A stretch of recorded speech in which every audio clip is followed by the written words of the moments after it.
আজকে কলকাতাতে বিজেপির অমিত শাহ এসছেন, নির্বাচনী ইস্তাহার প্রকাশ করছেন। ৩,০০০ টাকা মহিলাদের ভাতা ঘোষণা করেছেন, বেকারদের জন্য ৩,০০০ টাকা ঘোষণা করেছেন এবং মহিলারা বাসে উঠলে সরকারি বাসে সম্পূর্ণ ফ্রি। কি বলবেন? এটি আমরা অলরেডি বলে দিয়েছি, এগুলো ওনার কথা বলছেন। আমরা বলছি ১৫০০ টাকা নয়, ১৫ থেকে ২২,০০০ টাকা ন্যূনতম ন্যূনতম ১৫ থেকে ২২,০০০ টাকা কাজের ব্যবস্থা করবো।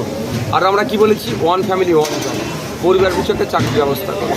আর মহিলাদের সার্বিক সুরক্ষা শিক্ষাতে আমরা অগ্রণী ভূমিকা রাখবো। আজকে মহিলাদের বাস ফ্রি কথা গল্প শোনাচ্ছে, উত্তরপ্রদেশ রাজস্থান থেকে শুরু করে বিজেপি পরিচালিত রাজ্যগুলোতে মহিলাদের উপরে কী অত্যাচার হচ্ছে অমিত শাহ জানে না। আর লক্ষ্মীর ভাণ্ডার আমরা বলছি ন্যূনতম ৫,০০০ টাকা করতে হবে ইনকামের জায়গা মায়েদের করতে টাকা হাই দেওয়া। তো দুটো বিষয় হুমায়ুন কবির সাহেবের পক্ষ থেকেও শুনছি যে এটা এআই জেনারেট বলছে। ব্যাপারটা হচ্ছে যদি এআই জেনারেট হয়, চরম অন্যায় করেছে আর যারা করেছে চরম শাস্তি পাওয়া দরকার। আর দ্বিতীয়ত যদি এটা সত্যিবিধি হয়, বাংলার মানুষ কিন্তু ক্ষমা করবে না। বাংলার মানুষ পশ্চিমবাংলার কোনোভাবেই সাম্প্রদায়িক শক্তি বিজেপি আসুক এটা চাই না।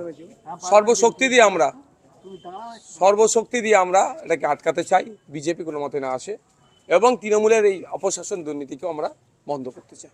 এই ভিডিও ভাইরাল হওয়ার পরই হুমায়ুন কবিরের দল সঙ্গ ত্যাগ করলো, অর্থাৎ জোট ত্যাগ করলো। কি বলবো? মিম সুপ্রিমো তারা কার সাথে যাবেন, কাকে ত্যাগ করবেন সেটা আমরা ডিসাইড করে দিতে পারি না।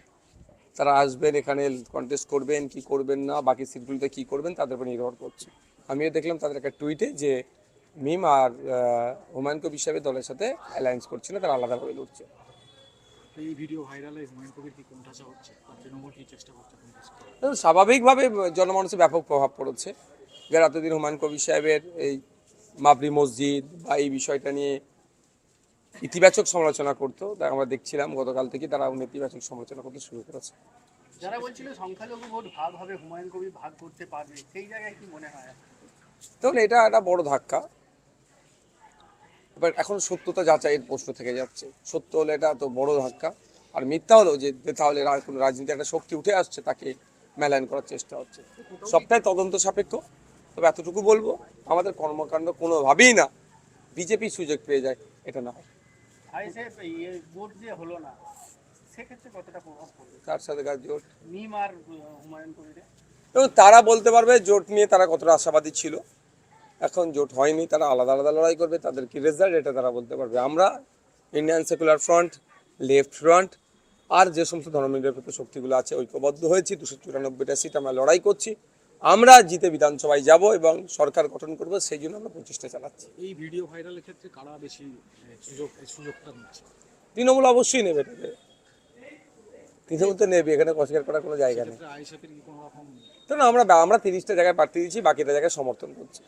কে আর ভিডিও কি আছে না আছে অত আমাদের সময় নেই। আমাদের সময়টা হচ্ছে এখন আমাদের 30টা, বাকি যে 294টার মধ্যে আছে তাদেরকে জিতে বিধানসভা আনতে হবে, তার লড়াই আমার চলবে। এই যে নির্বাচনের সময় ভিডিও ভাইরালের খেলা, আগেও দেখেছি বিজেপি ভিডিও ভাইরাল করতে, এখন আবার তৃণমূল ওই একই পন্থা নিয়েছে। ব্যাপারটা হচ্ছে সবটাই রাজনীতি, অল অ্যাবাউট পলিটিক্স, এটা বাংলার মানুষও বুঝতে পারছে। কিন্তু ওখানে কিছু এমন শব্দ দিয়ে আছে অত্যন্ত আপত্তিজনক, অফেন্সিভ শব্দ কিন্তু ওখানে যুক্ত করা আছে।